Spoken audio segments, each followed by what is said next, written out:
Hello and thank you for watching.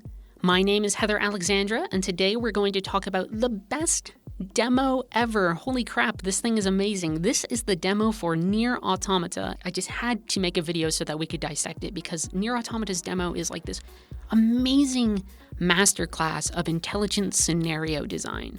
Using little more than a handful of enemy types, some really smart camera work, and really well-considered positions for their enemies, the demo manages to create a shocking number of very distinct enemy encounters.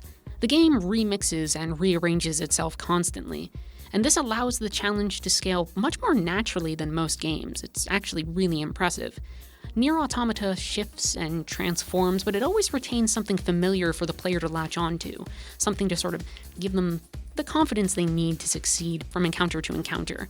Combat remains fresh even as fights escalate, and the rules of the game world change all around the player. Looking at this, it's very important for us to consider the initial round of encounters that Automata drops the player into. These encounters form the foundation for how the player understands the world, their character, and the general rules of the game. Specifically, the game is teaching the players that there will be two modes of combat. The initial fight stresses melee combat, while the second configuration of enemies teaches the player about ranged projectiles. A third encounter with a larger enemy robot exists to teach dodging as well. By the end of this, players should be familiar with all the primary ways in which enemies are going to attack, and they should have a vague sense, not a perfect sense, but a decent sense on how to avoid them and deal with them. All of that knowledge is then put to the test when you have to fight a sort of pseudo-boss encounter against this giant mechanical buzzsaw arm. These encounters are specifically positioned as a tutorial. They're here to teach us the rules of the game. They're here to teach us what Nier Automata is, and because of that, we're meant to form a lot of assumptions. And the biggest assumption at play here is the camera perspective. For the initial part of the demo, the game maintains sort of the third-person perspective that we've come to expect from most action games. It's the perspective for Devil May Cry and Bayonetta and Metal Gear Rising: Revengeance, and we're supposed to assume that this will always be the norm. The initial fight following the introductory boss also stresses the camera as well. After being told how to lock on, you're given the ability to do so and sort of experiment in a small, controlled environment against these little flying enemy types. They kind of look like flying saucers. They generally remain out of reach of melee attacks, so locking on and using your machine guns is key. And the game continues to stress the importance of your machine guns in the following corridor as well. Here, in this area, we're blocked by stationary enemies that are sort of firing their big blobby bullets at us in a straight line. Jumping and dodging doesn't really work here because the corridor is so tight, and so the enemies are positioned here to teach us another lesson. It's meant to teach us that if we fire our machine gun, which we'll probably do to attack them from a distance, we can also destroy their projectiles. Through simple positioning, the game has successfully taught the player how to destroy those weird bubble globs, I don't know what to call them, but now we know how to destroy them safely, and this is crucial for later fights. The following fight after this switches to a flat 2D view. It sort of changes that initial assumption that we had. Dodging doesn't really help here as much because we can't move in the third dimension, so we're forced to attack enemies aggressively and use our machine guns.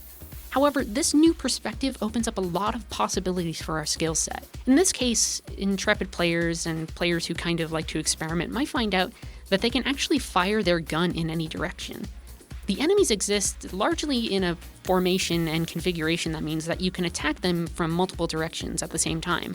You can sort of melee in one direction and fire in another.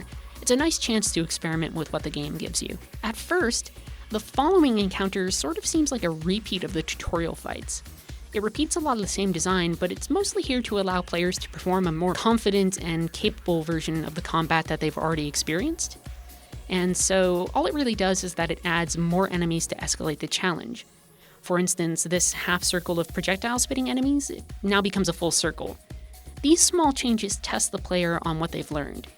It generates a lot of effect for small effort, which is something that I consider elegant design, when you get the most amount of bang for your buck, basically. The challenge is increased. The player gets more confident with their skills, and the game continues to teach players how to use those skills with more and more control. It's really, really nice.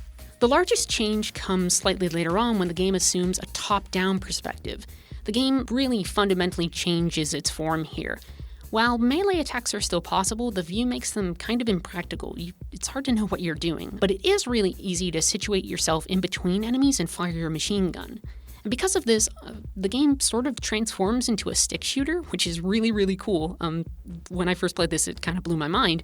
And as if to encourage this, the game places you in various scenarios where your guns are slightly more optimal than your swords. You have a lot of ranged enemies that you should attack. You sort of have a big wave of enemies that you can do like this weird, I'm going to shoot a zombie horde thing. All of these are meant to stress the importance of your machine gun while in this camera view.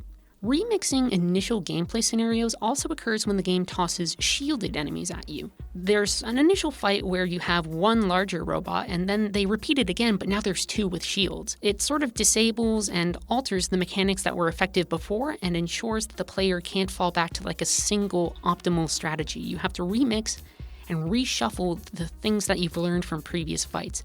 And through all of this remixing and reshuffling, Automata remains fast-paced and creates a lot of tension in its combat. It also has the added side effect of keeping players surprised and enthralled.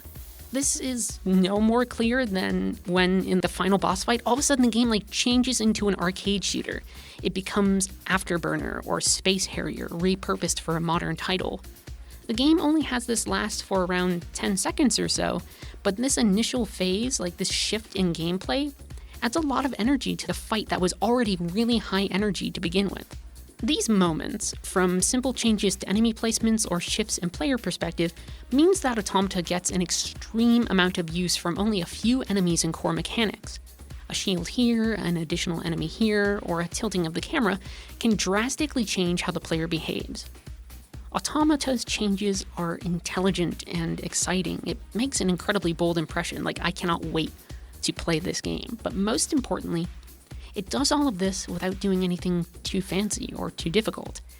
And that is damn good game design.